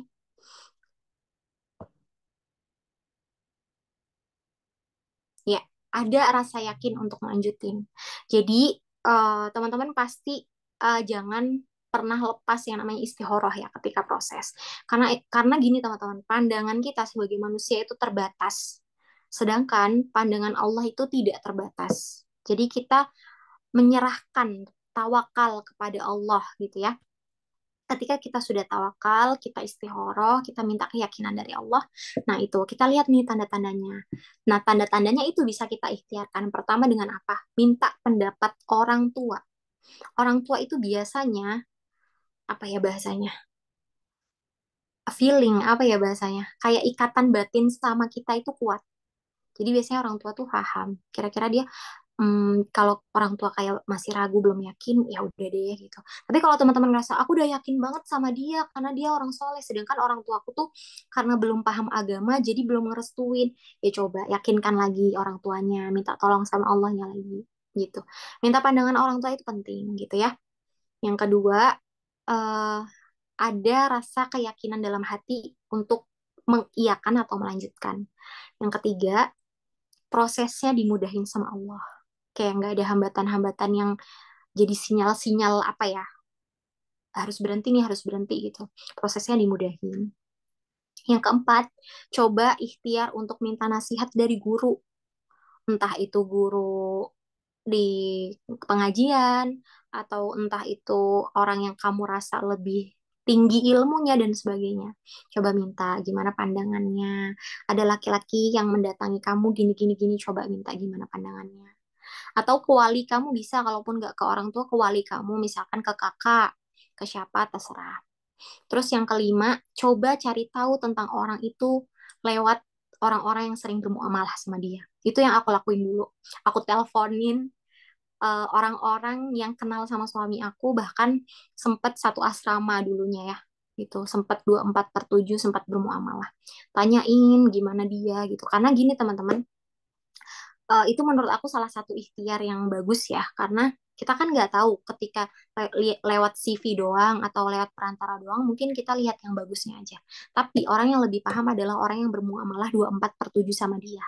Jadi coba cari siapa teman dekatnya, siapa teman kerjanya, siapa temen yang pernah satu hidup, satu kontrakan atau apalah sama dia. Tanyain gimana.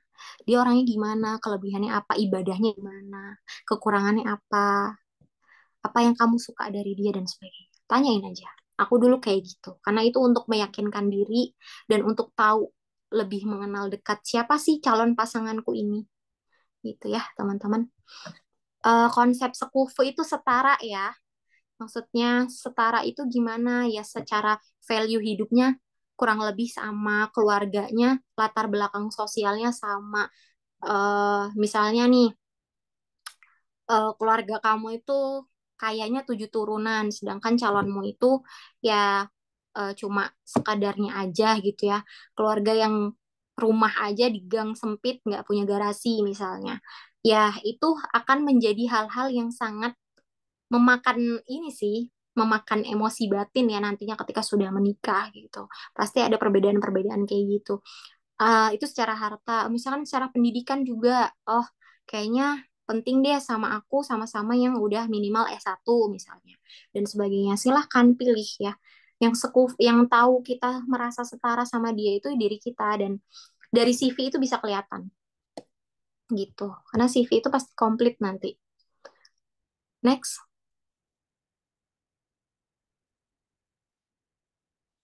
Ya, ketika masih ragu nih, udah proses terus ragu, kira-kira itu wajar nggak sih? Apa itu pertanda? Next. Ya Allah, ini udah berapa jam? Maaf ya guys, lama. Ya, keraguan itu muncul, itu memberikan 2 sinyal, teman-teman. Pertama, bisa jadi bisikan setan yang nggak pengen kita untuk beribadah, gitu kan? Itu pasti. Kedua, yaitu tanda dari Allah bahwa dia laki-laki yang tidak baik, yang tidak seharusnya untuk dilanjutkan atau yang tidak seharusnya untuk diperjuangkan. Nah, di sini peran untuk mengandalkan Allahnya sangat-sangat dibutuhkan. Jujur, aku selama proses dulu sebelum menikah, kalau bukan mengandalkan Allah, kalau bukan karena iman, kalau bukan karena prasangka baik sama Allah, mungkin aku udah mundur. Itu teman-teman, pentingnya kita menyandarkan semuanya sama Allah. Bahkan ketika kita milih pasangan. Karena Allah yang tahu yang terbaik buat kita gitu. Nah, hal ini kalau aku bisa bilang ya, ini ada 2 hal. Kalian pernah dengar nggak sih kalau perempuan itu emang mudah dirasuki rasa ragu ketika mau menikah? Perempuan itu mungkin akan diuji dengan perasaannya gitu. Nah, sebenarnya hal ini bisa diminimalisir dengan cara apa? Kita punya batas minimal dan maksimal kapan akan melakukan akad. Karena kalau dari hitbah, dari lamaran nih, dari lamaran ke akad itu lama, itu banyak pasti gejolak batinnya. Nah, aku dulu pribadi ini sambil cerita aja ya dengan pengalaman. Aku dulu pribadi dari proses ta'aruf ya, itu cuma 3 bulan dan itu sangat Allah mudahkan, sangat-sangat dimudahkan dan aku sangat yakin untuk melanjutkan. Setelah itu bulan kelima baru bisa hitbah, baru bisa lamaran karena aku masih sibuk kerja waktu itu ya. Masih harus menyelesaikan pekerjaan, tanggung jawab kerjaan di perantauan dan belum bisa pulang. Akhirnya bulan kelima tuh, bulan keenam kalau nggak salah, bulan keenam baru bisa lamaran. Nah, dari lamaran itu kesepakatan sama keluarga itu Desember kan, 6 bulan lah, 5 bulan ya. Nah, ya pokoknya segitulah, Juni ke Desember. Dan itu mungkin kita ngelihatnya kayak ya nggak lama lah. Tapi ternyata perempuan yang ngerasain itu lama. Dan itu ujiannya. Aku selama proses tuh sebelum lamaran tuh nggak ngerasa dapet ujian yang berat gitu. Tapi ternyata ujiannya justru setelah lamaran. Itu sih berat banget. Nah, gimana caranya ngebedain ujian itu tanda dari Allah untuk mundur atau ya cuma ujian apa bisikan setan aja, gimana keraguan itu gitu. Nah, kita harus lihat 2 sisi. Kira-kira eh, keraguannya itu datang karena faktor diri dia, karena faktor diri calon pasangan kita, atau karena faktor masalah di luar kendala dia, di luar diri dia, eksternal. Paham nggak sampai sini? Contohnya gini teman-teman. Oh ternyata aku tuh ragu karena dia ini ternyata setelah aku cari tahu, oh dia ini pernah kelilit pinjol, pernah ikutan hal-hal yang berbau dengan riba, atau dia pernah nih ternyata masa lalunya gitu ya. Misalnya contohnya ngajak anak orang lain nikah tapi nggak tanggung jawab, malah di ghosting atau apa. Pokoknya kamu setelah tahu dia dan masa lalunya atau ada sifat-sifat red flag yang ternyata mulai terlihat menjelang lamaran atau pernikahan gitu ya, kamu bisa cut off. Itu kalau dalam diri dia ya yang bermasalah. Tapi kalau ternyata masalahnya yang terjadi itu di luar kendali dia, contohnya, oh tiba-tiba orang tuanya sakit, oh tiba-tiba dia diuji nih secara finansial, oh tiba-tiba kok kayak ada aja susahnya gitu ya kita ketika proses, itu coba dilihat lagi. Oh kira-kira ini keraguannya karena diri dia yang nggak baik atau memang ya lagi diuji aja sama Allah.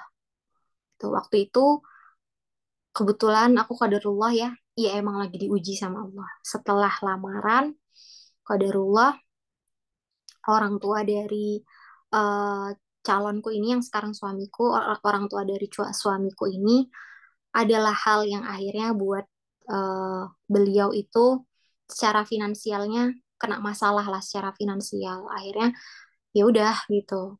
Istilahnya bangkrut lah gitu. Setelah itu orang tuanya mungkin karena stres ya, mau mikirin anaknya menikah, jatuh sakit.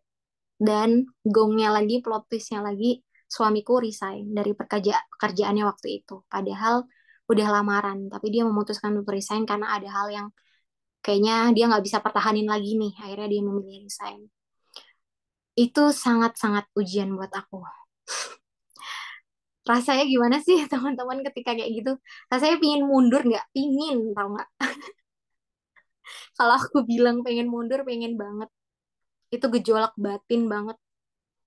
Bahkan sampai ada kata-kata yang kayak, maaf ya kalau nanti gimana misalnya tidak bisa membantu untuk acara pernikahan sampai segitunya. Karena uangnya buat habis buat berobat ya, karena sakitnya lumayan. Itu gejolak batin perempuan banget, teman-teman. Waduh, gimana ya? Gitu. Tapi ujian itu justru bisa memperlihatkan sifat asli dari calon pasangan kita. Kira-kira respon dia dalam ujian itu gimana? Nah, itu bisa jadi penentu. Penentu kita bisa lanjut apa enggak. Saat itu aku ragu. Tapi setelah aku tahu gimana ikhtiar dia, itu aku nangis. Dan ya udah bismillah, aku berprasangka baik sama Allah. Aku menyadarkan semuanya sama Allah. Jadi ketika dia udah resign, nggak ada kerjaan, dia nyari-nyari kerja. Di sela-sela nyari-nyari kerja itu dia harus ngurus orang tuanya. Di sela-sela itu juga dia eh, sambil nyari kerja, dia tahu nggak ngapain suami aku jualan brownies. Ngambil brownies dari orang, terus dia jual-jualin sampai segitunya. Terus juga aku diceritain kan ini dari kakaknya dia, dari iparku sekarang. Terus dia pernah nih dikasih uang sama iparku sama kakaknya, kan dia pingin ngopi tuh, dia kan suka banget ngopi, kak poin coffee yuk gitu, awalnya gitu. Ya udah kakaknya tuh kayak buru-buru, akhirnya cuma ngasih duit aja ke dia, ini dikasih, cuma dikasih 40.000. Tahu nggak dia responnya apa? Ya udah kak, nggak jadi, aku nggak jadi ngopi, aku ngopi sasetan aja di rumah, uangnya aku tabung ya kak. Sampai 10.000 itu aja, maksudnya sekecil apapun nominalnya aja itu berharga buat dia nabung, buat dia ngumpulin, dia cari kerja, interview sana sini, dan alhamdulillah 3 bulan atau 2 bulan sebelum nikah, alhamdulillah dapat kerja yang lebih baik dan bertahan sampai sekarang. Itu kalau nggak karena aku mengandalkan prasangka baikku sama Allah, sudah mundur aku. Tapi akhirnya apa?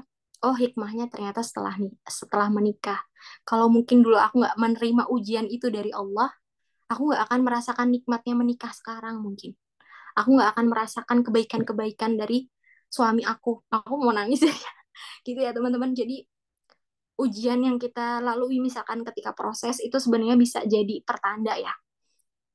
bisa memperlihatkan sifat asli dari calon pasangan kita. Kira-kira dia ngeluh, justru mengeluh, atau pilih-pilih kerjaan atau apa, atau justru dia bekerja keras, atau justru dia berusaha mengikhtiarkan pernikahan itu atau enggak. Kita bisa lihat karakter asli seseorang ketika diuji. Dan waktu itu ternyata ya Allah ngasih ujian itu untuk memperlihatkan ke aku karakter asli suamiku seperti apa. Dan akhirnya ya udah Bismillah. Itu sampai aku pas tahu perjuangan dia tuh sampai aku nangis di kereta kayak. Kalau ternyata yang berjuang di sini nggak cuma aku doang, tapi di sini aku ngerasa berjuang banget. Dia tuh lebih berjuang, bayangin dia mau nikah, resign tiba-tiba nggak ada kerjaan, orang tuanya sakit, orang tuanya bangkrut. Itu tuh kayak itu banget gitu. Jadi oke, ternyata aku di situ disadarkan yang susah tuh bukan cuma aku, tapi dia juga lebih susah gitu. Gitu ya teman-teman. Dan aku ngerasain ternyata setelah menikah tuh banyak peluang-peluang dan pintu rezeki yang lebih terbuka. Itu ya. Jadi eh kita bisa lihat ya, kira-kira itu datangnya keraguannya apakah dari sifat dia secara pribadi internal atau justru dari ujian yang Allah kasih. Gitu ya teman-teman. Next.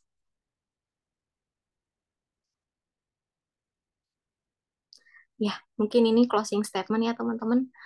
Kalau aku bisa bilang, nikah itu bukan tentang cuma romantis-romantis belaka kayak couple goals di sosial media atau di film-film romance. Tapi nikah itu adalah bentuk perjuangan, bentuk kolaborasi dari dua manusia yang sama-sama mau berjuang untuk meraih surganya Allah. Karena kita tahu meraih surganya Allah sendirian itu nggak gampang, makanya kita perlu pasangan untuk saling nge-backup, untuk saling mengingatkan bahwa kita punya tujuan yang sama yaitu surganya Allah. Itu ya teman-teman, semoga uh, salaman kali ini membawa kebaikan dan teman-teman mendapatkan ilmu di dalamnya. Barakallahu fiik. Aku kembalikan lagi ke Teh Ensa. Oke, Masya Allah luar biasa banget ya. Hari ini kita belajar banyak hal tentunya ya, dan ini banyak yang relate juga. Betul di sini temen aku yang udah nikah juga ada yang join loh, Kak Eva. Masya Jadi, Allah. Masya Allah. Uhuy. Hmm, pokoknya emang benar ya. Maksudnya kayak mungkin orang-orang mikirnya kayak, oh tapi kan nanti gimana kalau kita kan harus punya uang banyak dulu. Padahal enggak. Maksudnya Allah tuh analoginya aku ngambilnya kayak gini.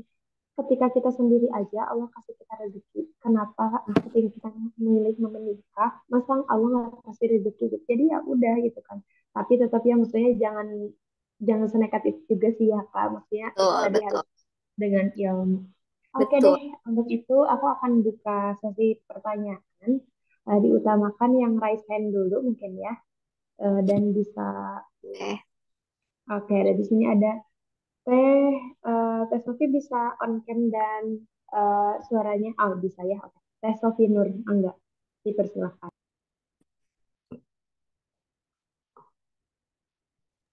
Kak, kalau nggak on cam gimana? Bolehkah?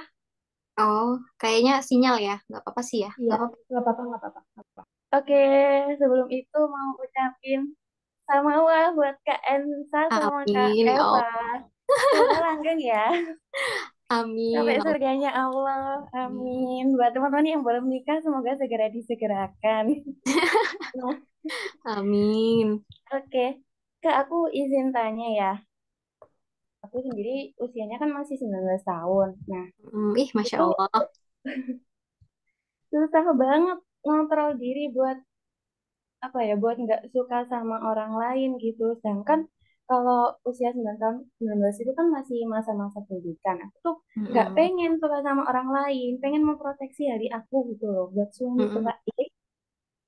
Gitu, tapi susah banget Kak. Jadi kayak gimana sih tips biar bisa menjaga diri? Karena kalau udah suka itu kan biasanya kepikiran terus, akhirnya nggak fokus dan sebagainya gitu. Betul, betul. Oke, Sofi, I feel you sih. Itu masa-masa. Emang ya, pasti kita yang mungkin udah melewati masa itu, kita pernah ada di fase di mana eh lagi menggebu-gebunya tuh perasaannya. Rasa pengen nikahnya tuh lagi tinggi-tingginya. Itu aku dulu, ya usia 20 tahun awal tuh gitu kan. Nah, tapi tuh masih ngerasa belum siap gitu. Nah, terus aku juga ya aku ngerasain banget sih jadi Sofi gimana ya masih itu masih sangat muda ya Sofi ya 19 tahun, tapi juga gimana ya caranya biar bisa fokus ke diri sendiri dan nggak suka-sukaan dulu karena rentan banget kayaknya ya di usia-usia segitu ya Sofi ya. Nah, kalau aku pribadi dulu aku selalu mengusahakan untuk apa? Sibukkan diri dengan kebaikan, sibukin diri dengan aktivitas-aktivitas produktif, dengan aktivitas-aktivitas yang nggak memberikan celah kita untuk apa ya bahasanya, berpacaran lah, atau menyanyiakan waktu dengan lawan jenis. Misalkan kita ikut kegiatan-kegiatan apa yang bikin kita sibuk, yang bikin kita lebih upgrade diri dan sebagainya. Kalau dulu aku 19 tahun itu, oh aku memilih untuk mengkarantina diri aku untuk ini ya, apa namanya ikut daurah tahfidz waktu itu kayak supaya apa ya supaya lebih kejaga aja pertama kedua supaya nggak pegang gadget karena gadget itu sebenarnya ngaruh banget ya untuk kita bisa berinteraksi gitu jadi ya udahlah aku coba cari lingkungan yang bagus gitu di pesantren ikut daurah gitu gitu ikut daurah kemana-mana gitu suami aku juga iya dia walaupun hijrah tuh ikut daurah kemana-mana jadi ya insya Allah lebih terjaga ya lebih disibukkan dengan hal-hal baik gitu nah habis itu ketika kuliah juga aku sibuk organisasi gitu organisasi terus ikut kelas-kelas ikut webinar-webinar seminar atau ikut lomba-lomba karena apa karena kalau hal-hal kayak gitu tuh akhirnya bikin apa bikin kita jadi fokus sama diri kita dan kita nggak mikirin kayak gitu kalaupun kita suka sama orang ya udah kayak kayak wes sekedarnya aja gitu kayak ya udah kagum aku suka sama dia nih aku ini tapi itu nggak menjadi apa ya nggak mengganggu diri kita dan justru suka sama orang yang paling berbahaya itu ketika udah mengganggu aktivitas kita kayak maunya chattingan doang sama dia atau maunya apa-apa yang ada dianya dan sebagainya itu menurut aku mengganggu. Nah, kenapa aku bilang harus fokus dulu ke diri kita dan perbaikan diri kita? Karena nanti gini, kamu akan menyesal ketika kamu melewatkan masa-masa muda kamu justru fokus sama pacaran atau fokus sama nyukain orang doang, fokus sama cowok doang itu sia-sia sih menurut aku. Karena ketika sudah menikah, itu baru kesempatan kita untuk fokus untuk berdua, fokus untuk pasangan, fokus untuk rumah tangga. Tapi ketika kita sendiri belum menikah, justru itu waktu yang sangat pas, waktu yang sangat sempurna untuk diri kita memperbaiki diri. Untuk diri kita explore segala hal, berpengalaman, coba belajar banyak hal, dan sebagainya. Jadi aku dulu pernah ngerasa kayak sia-sia banget suka sama orang yang kayak sampai galau gitu-gitu karena dia nggak suka balik gitu-gitu lah pokoknya. Tapi akhirnya aku jadi lupa sama diri aku. Nah, tapi hikmahnya adalah setelah itu mungkin Allah sengaja patahkan hati aku supaya apa? Supaya aku sadar kayak, oh aku harus upgrade diri nih, aku harus jadi orang yang lebih baik supaya nantinya Allah pertemukan aku sama orang yang baik. Aku nggak mau orang yang menyia-nyiakan aku. Gitu, contohnya kayak gitu. Jadi apa ya bahasanya? Ya udah, pokoknya nikmati masa sendiri itu sebagai bentuk Allah tuh lagi ngasih kesempatan kalian untuk fokus ke diri kalian loh. Nanti kalau udah nikah tuh beda lagi tanggung jawabnya gitu. Ada orang yang perlu diperhatiin, ada anak yang perlu diasuh, ada laki-laki yang perlu kita taati, kita layani gitu. Jadi ya udah gitu. Puas-puasin dulu masa sendirinya gitu ya. Kalau rasa suka itu wajar, tapi jangan sampai kita ekspresikan dengan cara-cara yang Allah nggak suka dan justru malah merenggut waktu produktivitas kita dan banyak hal lalai yang kita lakuin gitu. Jangan sampai nanti ketika sudah menikah malah nyesel pas masa mudanya cuma dihabisin buat cowok doang, cuma pacaran doang, cuma suka-sukaan doang, kita nggak punya pengalaman apa-apa, kita nggak punya upgrade ilmu apa-apa dan sebagainya. Gitu ya. Gitu, semoga terjawab ya. Oke, sama Kak. Satu lagi boleh nggak? Boleh kan Satu kita? doang. Mohon maaf, ini waktunya karena terbatas, jadi kita kasih kesempatan untuk yang lain dulu ya Kak ya.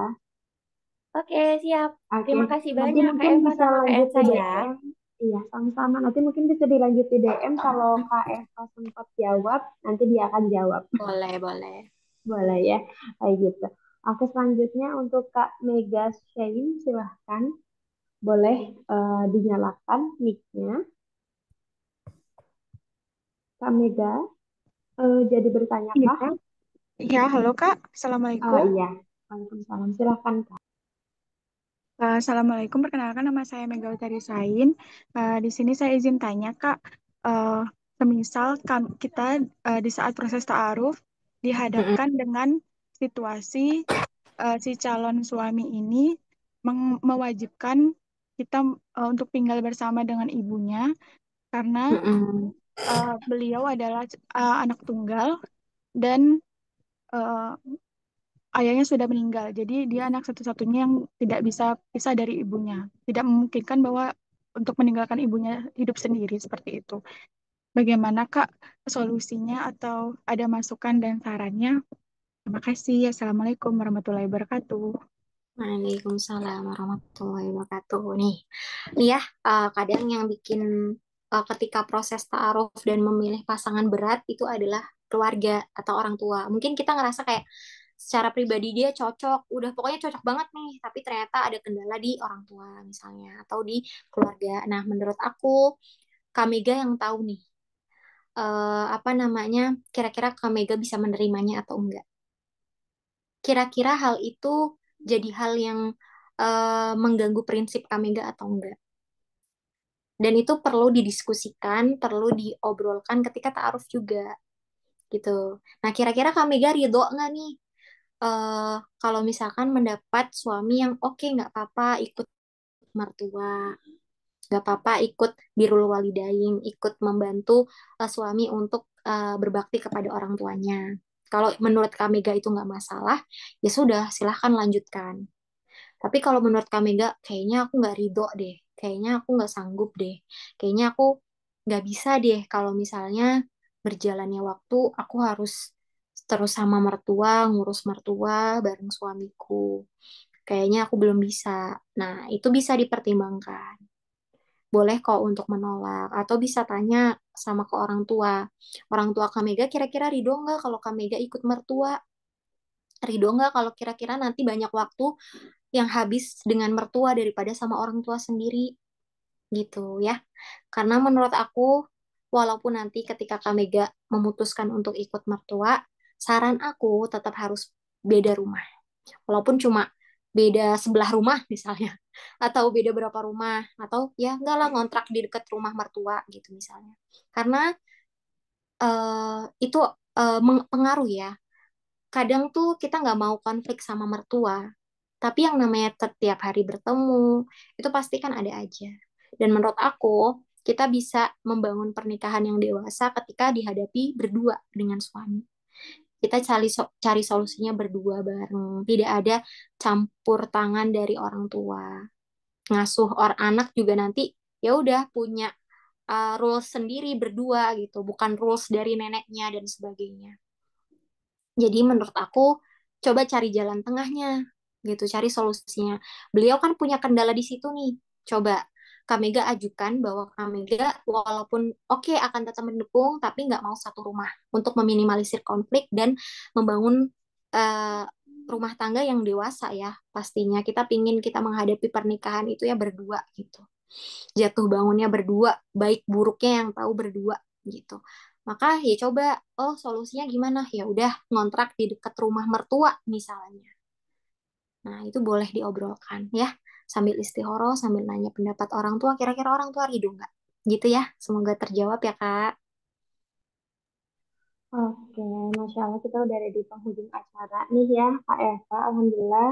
eh, Terima kasih banyak jazakallah dan katsiran tentunya izin men-share dan menambahkan ilmu yang telah disampaikan ya tentunya, dan aku mau infoin juga tentunya untuk teman-teman yang udah nulis, ngeresum, boleh langsung aja bisa tag ke Instastory-nya, kemudian tag @janis.syari, janis.story, Eva Elnova, dan juga Tani Ensa. Batas postingnya sampai besok ya, 30 April, diumumkannya H+2 di IG Janis.story. Dan juga untuk teman-teman yang mau pakai special gift-nya berupa voucher belanja sebesar 50.000, bisa langsung aja ke registrasi pendaftaran tadi ya, ke nomor WhatsApp-nya, atau bisa langsung datang ke Jamil Store tentunya ya. Alhamdulillah. Aku simpulkan ya sedikit Kak, tentunya kita harus lebih selektif lagi gitu ya, jangan sampai kita berpikir kukira akan dibimbing ternyata hanya love bombing ya, tentunya kita jadi muslimah harus lebih cerdas kembali dan bisa mengendalikan perasaan kita. Oke, Masya Allah. Dan mungkin itu aja Kak Ensa, Eva. aku Apa? boleh jawab Gimana? singkat nggak? Aku boleh Oh, jawab singkat boleh. nggak Oh, boleh, pertanyaannya? boleh, boleh.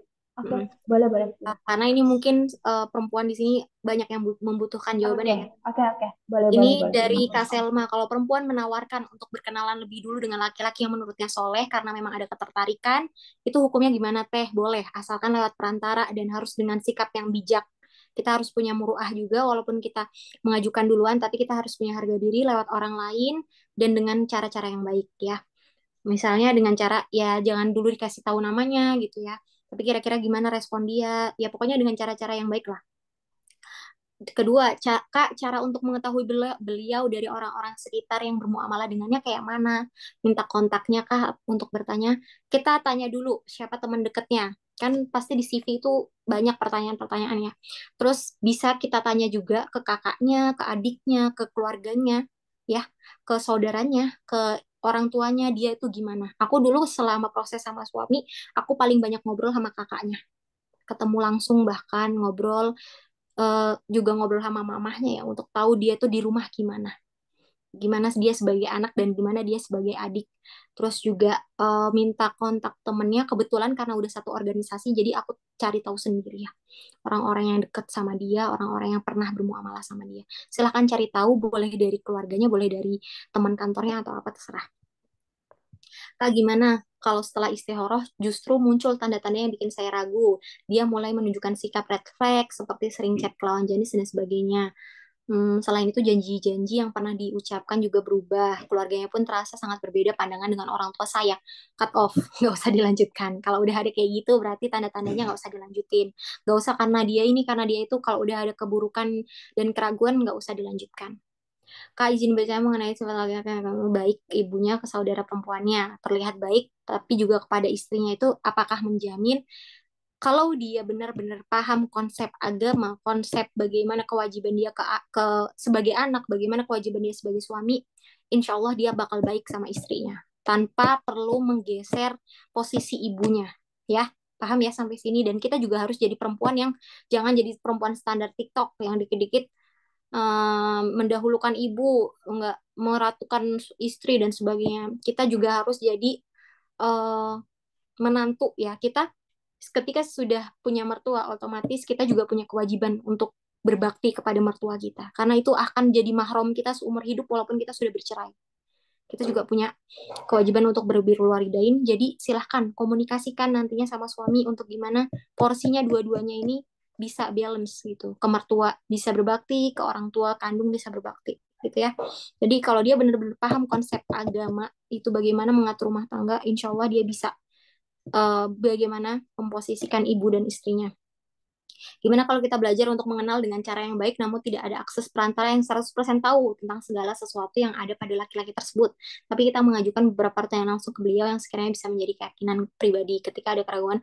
Kalau kayak gini caranya, nggak apa-apa, asalkan dengan batasan-batasan tertentu, tapi catatannya jangan terlalu lama. Waktu itu temen aku pernah yang kayak gini karena tidak ada perantara, tapi dia prosesnya hanya 1 bulan 2 bulan. Habis itu lamaran, habis itu 3 bulan menikah. Karena takutnya khawatir terjadi fitnah dan hal-hal yang tidak diinginkan ketika dia lama. Tapi sebisa mungkin coba cari perantara. Kalaupun nggak ada, benar-benar nggak ada, keluarga.